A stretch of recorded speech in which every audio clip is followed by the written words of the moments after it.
The views expressed on this program do not necessarily reflect those of this station.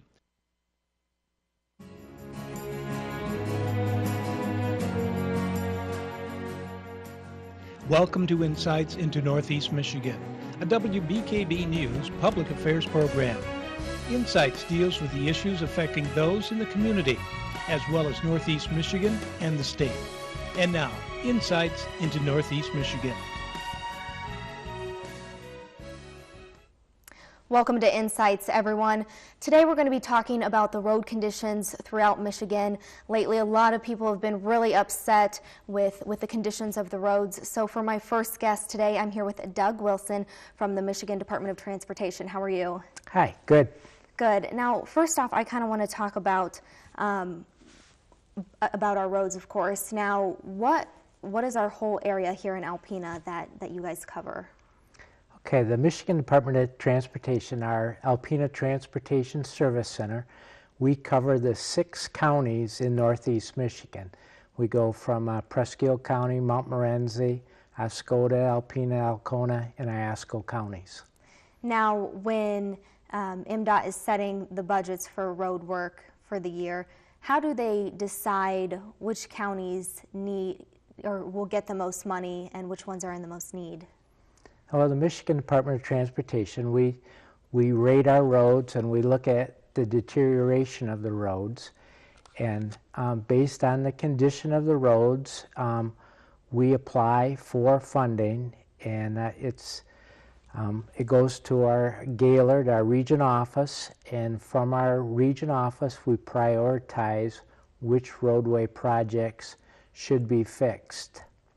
Now, for the year of 2015, like you just said, you submitted a proposal, correct? And you just based that on how bad our roads were in the area to let them know the projects that we need done? Correct. Based 2015, we submitted our proposed list to the region. The Alpena Transportation Service Center, we typically get around $11 million for construction projects. This year, based on declining revenue and prioritization of other projects in other areas of the state, we're down around $4 million worth of projects this summer. Wow, so that's a pretty big cut then, isn't it? Well, we will work on the roads that we have. We have been trying to keep our roads in good condition. It's a lot more cost effective if we can keep our roads in good condition. Our office, we've had a lot of projects lately that are short-term fixes to try to keep the roads, hold the roads together as long as we can. Because if you fix the roads now before they get really bad, it's more cost-effective, correct? That is correct. We know that if we can keep a road in good condition, it costs us money in the long run. It saves us money in the long run. So our office, we've been doing capital preventive maintenance. We've been doing chip seals and crack seals. And it's to try to maintain the roadways in good condition as long as we can. Now, how do you know which roads to work on first? Well, we have our staff at the Alpena Transportation Service Center. We ride the roads and we go around and we know the condition of the roads and we know the proper fixes. And that's one of the challenges right now is, as engineers, we know how to fix a road. We know how to build a good road. And right now we're limited with the declining revenue and the more and more projects falling into the poor condition. We have more roads to fix and less money to do it. So we've been doing more short-term fixes just to try to keep the roads together as long as we can. Now, is the reason that we got less funding, that our area got less funding this year, is that because MDOT felt other places had worse roads than we did? That's correct a little bit. Downstate roads, on the M roads, I'm going to talk about the state highway system. We oversee the I routes, the US routes, and the M routes. And the downstate does have more of a need, their roads, than we do in Northeast Michigan at this time.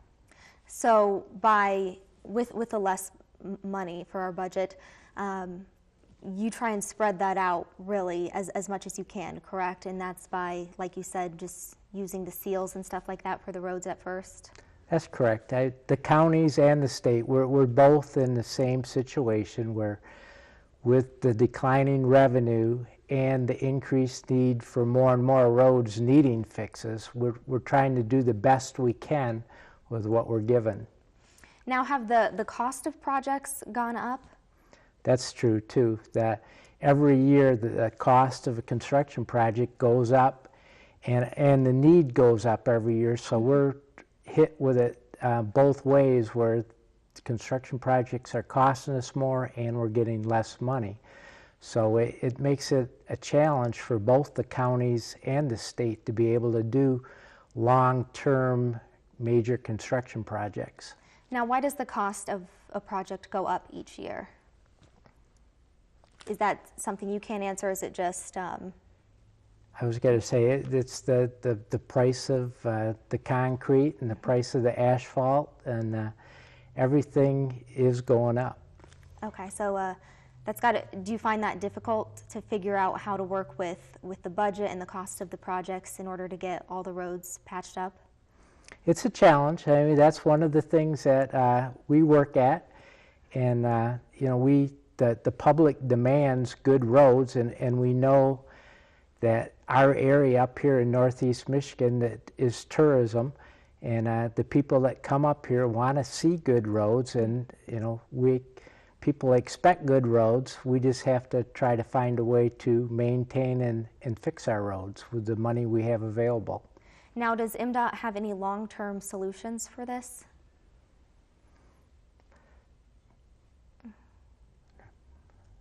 Or are they in the process of working towards finding solutions? A funding solution, you know, that they are working. You know, they have to come up with different legislative solutions, or you know, tax increase to come up with the money that is needed to make our roads in good condition. But kind of like you said earlier, is kind of your long-term solution is let's keep the roads in the best condition we can right now before they get worse and it costs more to repair them then, correct? That is right. It is a lot more cost effective to maintain the roads in good condition now. When we have to go and completely reconstruct a roadway, the cost does go up.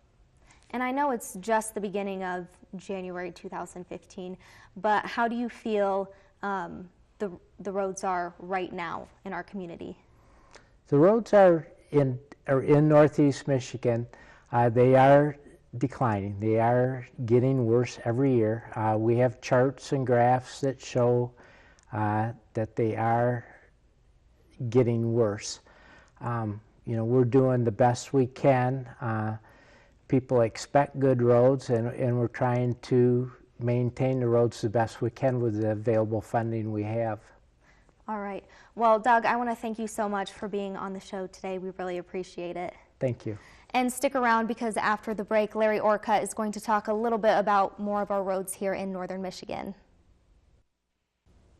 Welcome back to Insights, everyone. I'm sitting here with Larry Orcutt from the Alpena County Road Commission. How are you? Good, thank you. Good. Now, to start off, can you tell me how many miles of roads in this area does the county actually cover? The Alpena Road Commission has 660 miles of roads. You know, those are the roads within the county of Alpena outside of the city limits that we maintain. Okay, and how does the Alpena County Road Commission, how does your budget work so that you can maintain all of these roads? We get a portion of the Michigan Transportation Fund. You know, it's distributed based on mileage and population within the county. We utilize those funding for our day-to-day operations. Okay, and has your budget been cut over the years as well? Because of the reduction in gas and fuel usage over the years, you know, our revenue has actually declined about 10% in the last 10 years. So how would you say, if you were to rate the condition of the county roads here in Alpena, what would you say they're like? They're definitely deteriorating, you know, fairly rapidly, along with the increase in material costs and, you know, all aspects of our operation. we're not able to keep up like we would like to. So what do you do as solutions to try and make the roads as good as possible with what we have? We're trying to balance the funding that we do have. Of course, up here, a main part of our budget is maintaining the roads during the winter, and it's definitely weather dependent. We have to balance the rest of our budget through the rest of the year, doing summer type operations. And a lot of people in the community I know have been calling the road commission, and they're pretty upset with the way the roads are right now. What are some of the complaints they have with the roads? Well, a big factor that we've seen, the previous couple months was a series of heavy rains, then quick freezes where our gravel roads, like we mentioned, really fell apart because of the traffic and then froze right up in a horrible condition. And really don't have very many options to address that and try and get them in a smooth condition.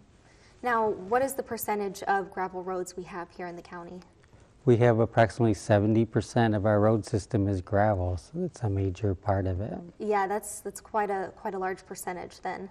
So how do you, when they freeze up in the winter, how do you repair them? Can you repair them in the winter? We spent some of the time, in basically November, December, trying to spread some layers of gravel over the top and fill in part of the holes. That was a really short-term fix that I'm sure in the spring, we're going to see some horrible conditions again. So what do you say to the people, or what can you tell them when they call in and they're complaining about potholes and the roads falling apart? I think we do a good job with the resources that we do have. Unfortunately, they're falling way short of where we want to be and maybe for what residents expect out of us. Is it stressful to handle those phone calls, or stressful to figure out how you're going to use every little penny of your budget to try and keep our roads up? We try and use it as an educational process when people do inquire about the conditions, and just let them know, basically where our funding does come from and, the restrictions that we have with that limited funding. And you said your funding comes from MDOT, or part of it does? From the Michigan Transportation Fund, so based on the revenue we receive from gas taxes and registration fees. Is there a solution to this, or is there a way we can fix this in the future? Ultimately, if we are going to expect more out of our road system, we're going to have to put additional funding into it from one way or another. And how, I know the government is working on a lot of different plans to try and fix this problem. Is there a way people can get involved in order to gain more revenue for our roads? Well, definitely the 1st of May there will be a ballot proposal that outlines several measures that will increase transportation funding should that pass.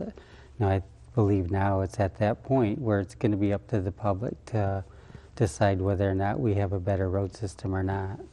And can you just explain a little bit about that, the voting that people will be able to do in May?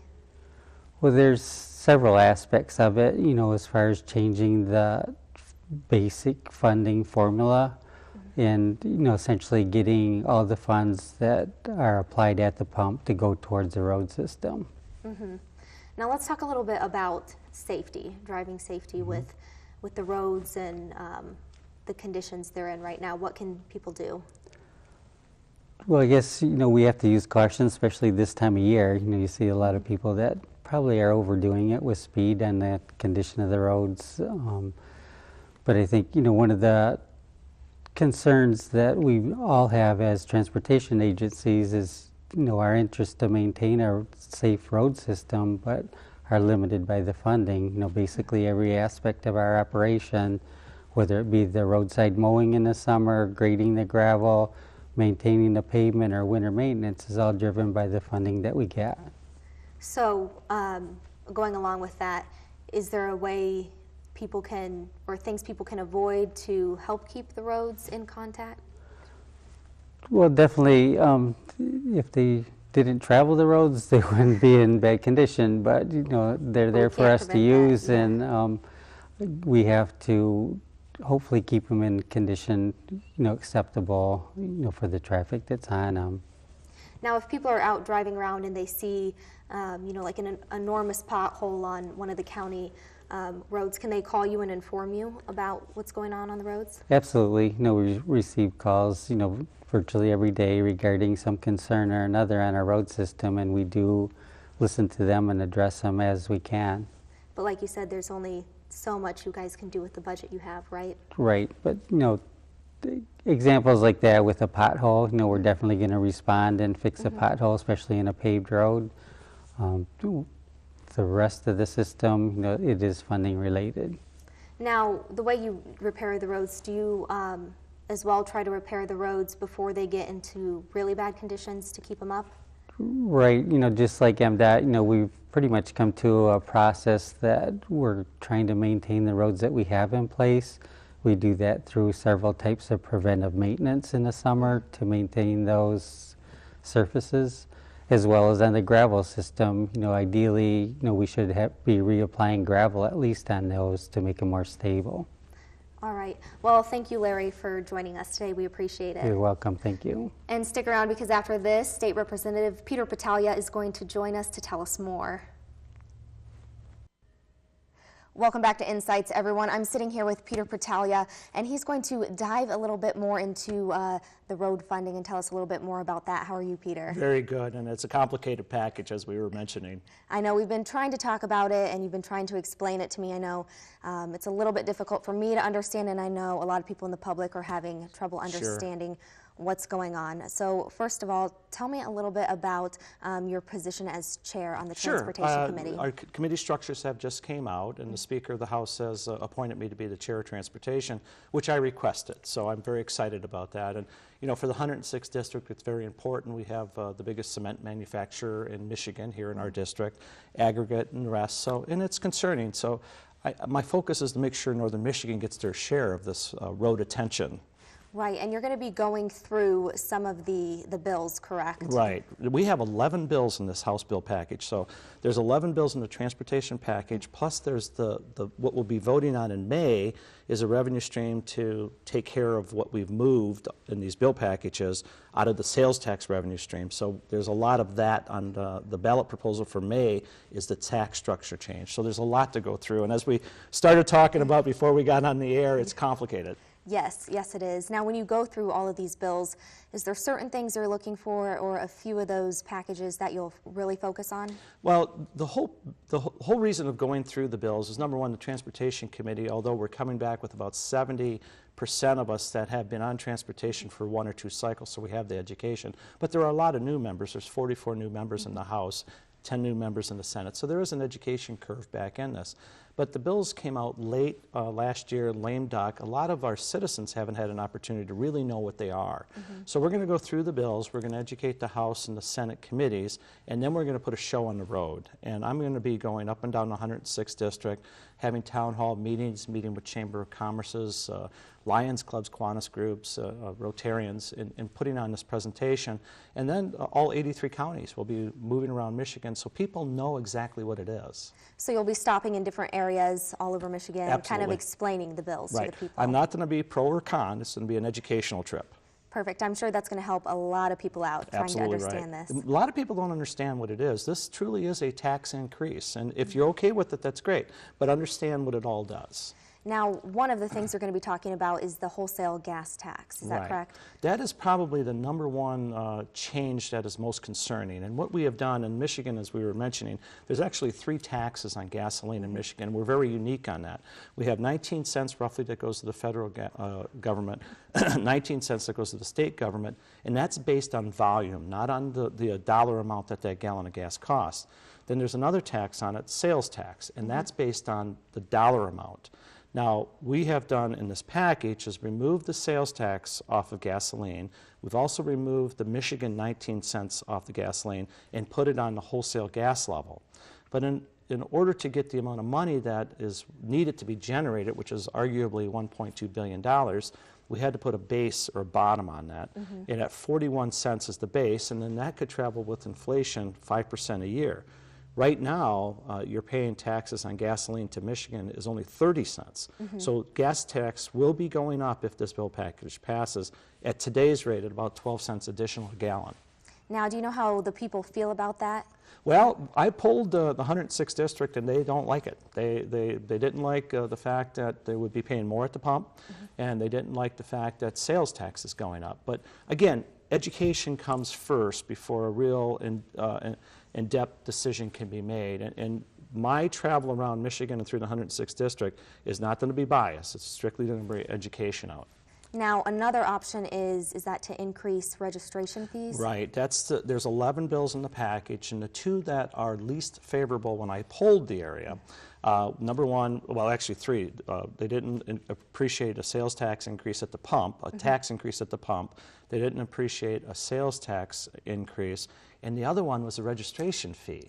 Right now, roughly, when you buy a new car, $30,000 to $35,000 in value, it's about $140 to buy plates and register that car the first year, and then it drops roughly 10% a year till it hits a level. Then it stays on that vehicle for life at that level. With this bill package, when you buy a new car, whatever the registration fee is at that time, it'll stay on that car forever. Now, when you look at northern Michigan, and when I argue this down in Lansing, I say we're not people of great wealth, but most households have a car for wife, a car for the husband, and also a pickup truck that goes to camp. Yes. So there's 3 vehicles in a lot of homes up here where there's only 2 drivers, and that's not unusual. So it is another increase. So it could get expensive. Absolutely right. But here's the other good side too. There is good sides to this. As sales tax revenue would go up, we will be able to bring back to the K-12 system and the community college system roughly $200 a student. So there will be that. So that is a positive. There is definitely positives here, and I don't want to sound like I'm being negative, but I mean, we will generate a lot more money for roads and road repairs. The infrastructure changes, and that includes marinas, rail, mass transit, and roads and bridges, of course. So there's all of that. That's good news, and that'll put people to work. Yes. The question is going to be to the citizens that vote on May 5th is, are they willing to pay extra? And I know you said if the people, they don't want to pay more with the wholesale gas tax thing that's going on, as well as they don't want to really pay more in registration fees. So what do you do, or what is your plan if they don't like both of those Well, then we go ideas? back to the drawing board, and believe me, there's a lot of plans out there. Actually, I believe the House, which I sit in, put together a pretty comprehensive plan. But the problem is that we didn't have the tool to backfill the revenues lost to the K-12 system and local governments. And that's why the sales tax is going up. And it is complicated. And again, when I polled, it's interesting, the very first question was, do you believe that there is needs for additional funding for roads and infrastructure in Michigan? 77% said yes. And ultimately, the last 3 questions, everybody said, the lion's share said, we don't want to pay for it. Right. So, and that's not unusual, you know. And I don't blame folks. You know, we're just starting to come out of this lost decade of recession in Michigan. People are starting to go back to work. They're feeling better. You know, gasoline is $2 a gallon now. People are feeling good about that. And maybe now is the right time to get into that need. And I should have probably shut my cell phone off. It's okay. Let's talk real briefly about the voting. People can vote in May on what to do. Right. Correct? And what you'll be voting on in May is not the road package, and that is a misnomer.